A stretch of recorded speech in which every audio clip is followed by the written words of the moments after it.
No boss, no crew, just you and your vision. That's the beauty of solo video shooting. You build the shots, film whenever inspiration strikes, and save a ton of cash in the process. Sounds pretty sweet, right? But before you dive in, there are a few things to keep in mind. Welcome back to the Movavi vlog, and today we're gonna talk about the essential gear for solo shooting, visual effects that make your videos look 10 times more expensive, and tips on how to handle awkwardness when filming yourself in public. Let's get to it, shall we? Let's talk about the essentials first, the gear. I call this a holy trinity. You will need 1, a good camera. Even your smartphone can be a good option if you don't have a normal big boy camera. 2, a solid tripod. Only with a good tripod you'll get rid of shakiness in your footage and be able to shoot smooth, professional looking videos. 3, high quality microphone. Let's face it, even the most mind-blowing visuals won't make up for the bad audio.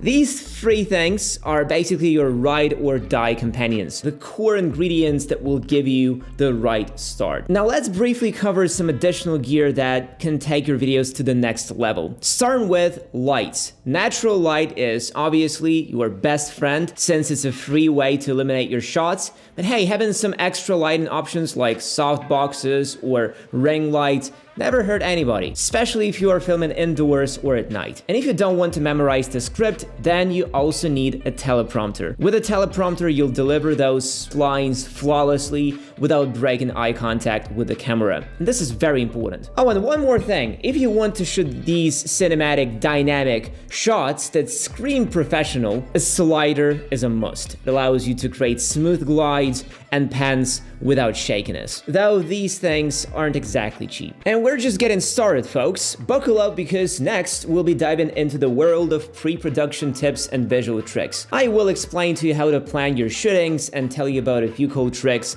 that make videos look like they had a huge budget and a big crew. But before that, a quick shout out to Movavi Unlimited. Movavi Unlimited is an all-in-one solution that's got everything you need. If you've been struggling with large, unwieldy footage shot on your phone, Movavi has you covered. With its easy-to-use tools, you can effortlessly convert your footage into a more manageable format and even enhance its quality by up to 8 times. Movavi Unlimited also includes a powerful photo editor that lets you get creative with video thumbnails. You can crop, resize, apply filters. So if you're tired of the struggles that come with video editing and you're looking for effortless and impressive results, I highly recommend giving Movavi Unlimited a try. And now get ready to have your mind blown, folks. Movavi's got a deal that's too good to pass up. An 80% discount on all the apps in an amazing Movavi Unlimited plan. That's right, you heard me, 80% off. Don't wait, hit the link and get yourself the ultimate video editing and production experience at a price you won't believe. Trust me, this is one offer you don't want to miss. Moving on to the next stage, pre-production. Pre-production is a crucial stage, especially if you're working solo. When you are part of a team, a producer typically handles these tasks, but as a solopreneur, all of these responsibilities fall on your shoulders. The level of detail in your pre-production planning can significantly impact the quality and success of your video. Start by defining the purpose of your video. What is it for? What do you want to achieve with it? The answers to these questions will guide your decisions throughout the entire production process, from choosing the location to setting the tone and picking the music. Next, write a script. It's always better to have it ready before you start shooting, then writing it mid-fly. Having a pre-made script will make your work much easier and prevent you from having to come up with ideas on the spot. Even spontaneous videos require basic planning, such as outlining the topics, choosing the location, and so on and so forth. Speaking of location, it's another thing to take care of in advance. If you're shooting at home, prepare the space and set up the shot. If you're shooting elsewhere, make sure there are no restrictions on filming. It's also important to prepare your gear. Check that all batteries are charged, that you have spare batteries, and everything else you might need within reach. Make sure you have enough space on your memory cards, the lens is clean, and the microphone is recording. I recommend creating a detailed checklist with all the stuff that you need. Also make sure to plan your time. This sounds simple, but make sure you won't be distracted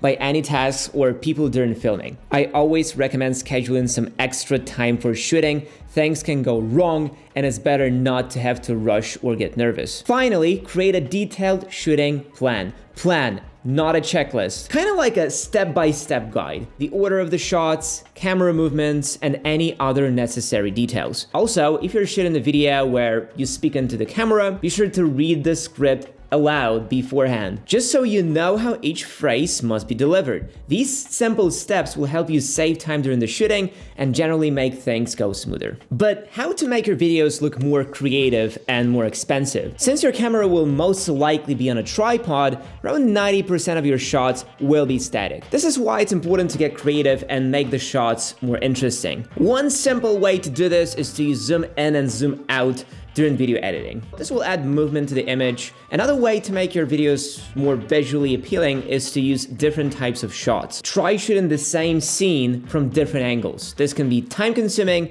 but it's worth it because it will make your video more dynamic and less predictable. Try to experiment with different camera angles and positions. Even a talking head video can be shot from different angles using 2 cameras, for example. This will definitely make the video more interesting, and by the way, we have a guide on how to shoot and edit videos shot on multiple cameras, so be sure to check it out. Lighting is another important thing that can turn your videos from amateur to professional. It can completely transform a shot and give it that cinematic feel and quality that we're looking for. If you can spend a bit extra for additional lighting, that's great. But even so, just by correctly setting up the camera, you can end up with beautiful looking shots. If you can, experiment with different lighting schemes. And always pay attention to the angle at which the light falls on you. Try moving the camera to 3 or 4 different positions. Look for a position with the least amount of shadows on your face with the softest and most flattering light. The most flattering angle is about 45 degrees. But okay, what about that feeling of awkwardness or embarrassment when you have to film yourself in a public place? Usually, when you shoot videos with a team, all that awkwardness seems to spread out among everyone, making it overall more comfortable. But when you're alone, overcoming awkwardness while shooting in public can be a real challenge. However, there are ways to deal with it. First, try to mentally prepare yourself in advance. Check out the location where you'll be shooting, plan your script, and generally outline the video. This will help you feel more confident in the process, leaving less time for improvisation that usually makes us feel uneasy. Start by shooting short videos in places that aren't too crowded to get used to being in front of the camera around people, and don't try to be perfect. Awkward moments and bloopers are inevitable, especially when shooting in public. Accept them as part of the process and just keep shooting. And don't be afraid to leave some of the bloopers in the final video. Usually they make videos feel more relatable. And remember, the more videos you shoot in public, the easier it becomes. Most people don't pay that much attention to others anyway, so you shouldn't worry too much about what they think. And lastly, just because you're shooting solo doesn't mean you don't need anyone. It's crucial to have friends around ready to back you up, to give you a sassy remark, to lighten the mood. You need someone to show your first shots to, someone to give you feedback. We at Movavi are always there for you. We read all your comments, so if you feel doubt or uncertainty, just leave a comment. Thanks for watching, and see you in the next one.